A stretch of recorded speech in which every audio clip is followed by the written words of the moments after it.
لہو و لعب نہ کر کے گزارے، بلکہ اپنے گناہوں کی مغفرت طلب کریں۔ اور دیکھیے ویسے تو ہم اور آپ تہجد نہیں پڑھ پاتے، آج ہی کے دن کم سے کم تہجد کی نماز ادا کریں، نوافل پڑھیں۔ بہت ہی مبارک رات ہے یہ شب قدر، اس کی بہت ہی عظمتیں ہیں۔ آپ حدیثیں پڑھیں اور دیگر کتب کرام آپ پڑھیں تو آپ کو پتہ چلے گا۔ جس طرح آپ یہاں بیٹھے ہیں اسی طرح یہاں سے جانے کے بعد بھی روزانے کی طرح کھا کر بھائی سو نہ جائے ٹانگ پھیلا کر، ٹھیک ہے؟ نماز پڑھیں، نوافل پڑھیں، قرآن پاک پڑھیں۔ یا جو اب کچھ ہوں گے ان کے دل میں آ گیا ہوگا، ارے قرآن پاک تو ہم پڑھ ہی نہیں پائی تھے تو کہاں بن کے جائے کہ ہم سو ہی جا گئے، تو قرآن پاک تو نہ پڑھ پئی ہو، تسبیح تو پڑھ لی ہو، اللہ ارے کچھ نہ کہی پئی ہو تو اللہ اللہ تو کہیں لے ہو، تو وہی کہو، لیکن سو نہ۔ ہاں بھیا ٹھیک ہے، یہ دھیان رکھے بھائی۔ ارے یار ویسے تو ہم اور آپ کام میں ہر دم مصروف رہتے ہیں، کام پر گئے، دن بھر کام پہ تھے، آئے تھکے ہارے، کھانا کھائے، نہائے دھوئے، کھانا کھائے، سو گئے، پھر صبح ہوئی، پھر ناشتہ پانی کیے، پھر چلے گئے۔ مطلب زندگی اسی طرح، ہماری اور آپ کی زندگی اسی طرح کٹ جاتی ہے، بس اسی کھانے اور کمانے میں۔ ہم نے اور آپ نے یہ نہیں جاننے کی کوشش کی کہ رب کریم، ابھی میں پوچھ لوں کسی سے کہ رب کریم نے ہمیں کیوں پیدا فرمایا ہے، تو کیا جواب دیں گے آپ؟ کھانے کے لیے، کمانے کے لیے، آشتی چبانے کے لیے؟ بتائیں آپ، بتائیں کیا جواب دیں گے کہ رب کریم نے ہمیں کیوں؟ سوال بنتا ہے کہ نہیں بنتا؟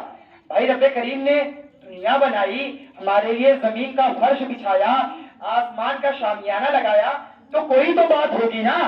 میں نے آپ سے کیا پوچھا کہ آپ کو رب کریم نے دنیا میں کیوں بھیجا، کیوں پیدا فرمایا؟ رب کریم نے قرآن مقدس میں ارشاد فرما دیا، وما خلقت الجن والانس الا لیعبدون، اور ہم نے جنوں کو اور انسانوں کو اپنی عبادت کے لیے پیدا فرمایا ہے۔ تو آج ہمیں اور آپ کو اپنے اپنے گریبان میں جھانک کر دیکھنے کی ضرورت ہے کہ جس رب کریم نے ہمیں اور آپ کو اپنی عبادت کے لیے پیدا فرمایا تھا، ہم اور آپ اس رب کریم کی عبادت میں کتنا وقت گزار رہے ہیں، اس رب کے سامنے کتنے سجدے کر رہے ہیں۔ حضرات محترم، زندگی بار بار نہیں میسر آئے گی، زندگی ایک بار ملی ہے، دوبارہ نہیں ملنی ہے، لہذا اس زندگی میں کچھ کر جائیں تاکہ مرنے کے بعد ہمارے اور آپ کی قبر پر کوئی فاتحہ تو پڑھنے آئے کم سے کم، ورنہ آپ دیکھ لیں مردوں کا حال، جب شب برات آتا ہے تبھی ہم اور آپ سال میں ایک بار مردوں کی قبروں پر جاتے ہیں اور کچھ دیر رہے، فاتحہ پڑھ کر چائے پی کر وہاں سے چلے آئے۔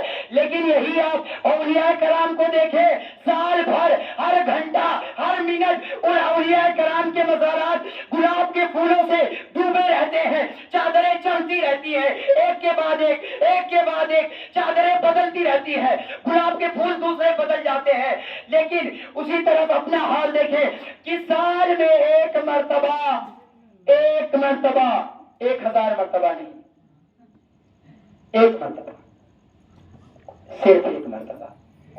تو لہذا دیکھیں بھائی، قبر پر میں نے اپنے علماء سے سنا ہے کہ قیامت تک اسی کے قبر پر فاتحہ پڑھی جائے گی جو اللہ اور اس کے رسول کی دلجوئی کرے گا، جو رسول پاک علیہ الصلوۃ والسلام کی سنتوں پر عمل کرے گا۔ تو رب کریم ہمیں اور آپ کو پیارے آقا علیہ الصلوۃ والسلام کے صدقہ توسل ہماری مغفرت بھی فرمائے گا۔ اور انشاءاللہ الرحمن، ایک شاعر نے کہا تھا، ہم سوئے حشر چلیں گے شہ ابرار کے ساتھ، قافلہ ہوگا روا قافلہ سالار کے ساتھ۔ لہذا اپنے اندر تبدیلی لانے کی ضرورت ہے، ورنہ یہاں پہ مسئلہ کیا تھا؟